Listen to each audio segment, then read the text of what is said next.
Hey, what's up, guys? This is Jonathan, creator of Tactical Nav. I hope you're doing well. A lot of you have emailed me over the past year wanting a user guide.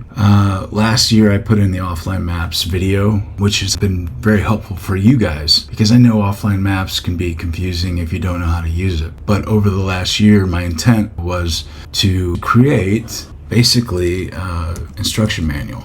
But I'm making this video to help some of you who don't really fully understand how to use Tactical Nav or TACNAV-X. All right, to make this quick, I will click on TACNAV-X icon. It takes me to my current location. Let's go to the top toolbar, and you can follow along with my cursor. Click on TACNAV-X. This is my personal message to you, okay? First button is the dedicated to button. This isn't very important to me. This is dedicated to my soldiers who were killed on our deployment to Afghanistan in 2010 to 2011. And it's important to me as well because it's dedicated to you, whether you know it or not. You can go to the website, you can email me directly through the app, and you can send me a message and say, what's up? I'll respond to you as quickly as possible. Let's click out. At the top right, you'll see the gear button. That's settings. Click that. This gives you all access to settings. Everything you want to do and change in the app. I've made it easy to use and friendly. Always make sure that auto save waypoints and events is saved or is clicked on. And it's clicked on by default. That means everything that you put on the map when you close out the app will remain on the map. And if you need to know how to use offline maps, boom, there's your tutorial. But there's a pop-up that comes up when you first start the app. You'll also see the little weather icon. That's an iPhone. That'll be coming to Android. So let's walk you through the left toolbar. This button here is a waypoint button. All military graphics, most of the military graphics, 80%. And you can name them, click add, and then they will be plotted where the crosshairs are at. This will be updated here in the future to include every military graphic, including tactical mission graphic. Next button down is the folder button. This is where I've combined active overlays. Like right now you see I've got targets and some military graphics just plotted. I have no drawings or photos, but you click back. This is the main page of offline maps and saved overlays. You see I have 2 offline maps saved, but also you can see the targets, waypoints, military graphics, and if you click this compass icon, you'll immediately be able to navigate to it. Next feature. This is the compass. It gives you all the data you need. In the middle, you can lock the data. While I'm on the compass, and before I forget, because I have TBI, like many of you probably, I ramble. If you click on something, a waypoint or a military graphic, you can hit nav, and that blue needle is where you're navving. And then as you're moving, it'll show you the real time to that location. And as you X out, it'll just stop navigating. I know other people want a different way to navigate, and that's coming, but that's the way it works right now. And that's how I designed it originally. Next button is the photos button. Now, because I'm using my Mac, it's not going to show you the photo for some reason. I don't know why. Mac OS is doing this. But you see the crosshairs in the middle. That helps you kind of target your photos. And then you see your data at the top, like where you're currently located, where you're facing, and degrees and mils. And if you take a photo, it's going to save to your photo roll, whether it's Android or it's iOS or iPad. Now, if you click Save to Map, it's going to save on your map. Okay, I'll take one and exit out. You see it? This is where I'm located. And it's easy to delete. And you can share that with everybody. With your overlays, like what's actively happening in a military operation. Okay. Next one down is self-explanatory. You all know what grid lines look like. These are the grid lines. But the next button down is called Go to Grid. This is where you can enter degrees, MGRS, UTM, lat long. But most of the people are going to use MGRS because this is a MGRS first app. Okay.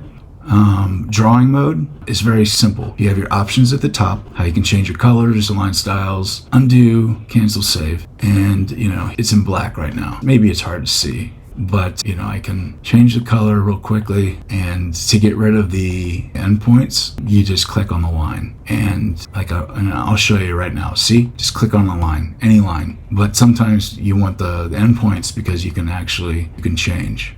Right now I have freeform on, so it doesn't really work. But if it was stationary, you could actually adjust. All right, next button down is offline maps. If you don't know how to use offline maps without going to the offline maps tutorial, just click new map. And if you're over in an area you want to save, all you got to do is hit save map and just name it map and exit out and just go to your file folder. You'll see it, and right now you see map. If you want to click on it, it'll take you to the actual MGRS grid where you saved the map, but you don't have to do that, okay? The cool thing about the app is we've coded it so that you drop your phone into airplane mode, it's gonna work. The imagery is gonna show up. You just gotta save the imagery before you go out on combat operations or FTXs or whatnot. And some of you who have posted on Reddit, like, this is unsafe to use in combat, I've coded this where if you put it in airplane mode, we've put in more code that actually disguises and kills the radio signal and the GPS chip. So if people are, let's say enemy,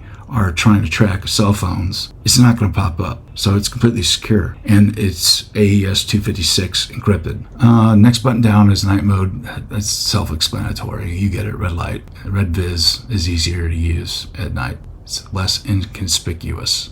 Next button is ruler tool. Click on the map A to B, and you can just sit there and change around your distance and direction to a whatever. Next button down is share button. This is where you can share with everybody that has WhatsApp or Signal, anything, like even text. Just a screenshot of your overlay, your current overlay data. What that means is every graphic, every drawing, every photo will be sent to somebody.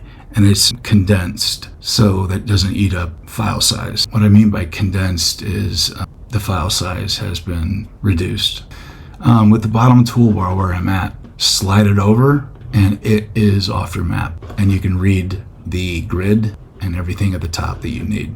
But slide it back if you need it, and you'll see the turquoise button recenters on your location. And this is your grid. If you hold down where your grid is, you can copy grid, paste it into a text or email, and give it to somebody and say, I'm currently located here. It saves you time. Okay? Next button up on the right it looks like a little square. Click it. I call that another show hide UI button, and it hides all your UI. So if you have a really massive overlay, you want to show somebody like your commander or your platoon sergeant or your platoon leader, there you go. Plus minus is self-explanatory, okay? There will be more buttons that come with features. It's all based on your feedback. I mean, what each of you have given me through either reviews, emails, or messages on Facebook. So I appreciate everybody that's been able to give me that input. I, of course, built this as a targeting app, being a field artillery officer, but it's grown over time to accommodate a lot of you guys. If you need to contact me for anything, jon@tacticalnav.com. Let me know if you have any problems. Let me know if you have any feature requests, anything you got, I'm here for you. So as I end this video, sorry it's been so long, but I'm trying my best to give you a deeper dive into Tactical Nav. I hope you guys have a wonderful day or evening when you see this. I appreciate you supporting the app, okay? God bless, and take care, guys. All right, see ya.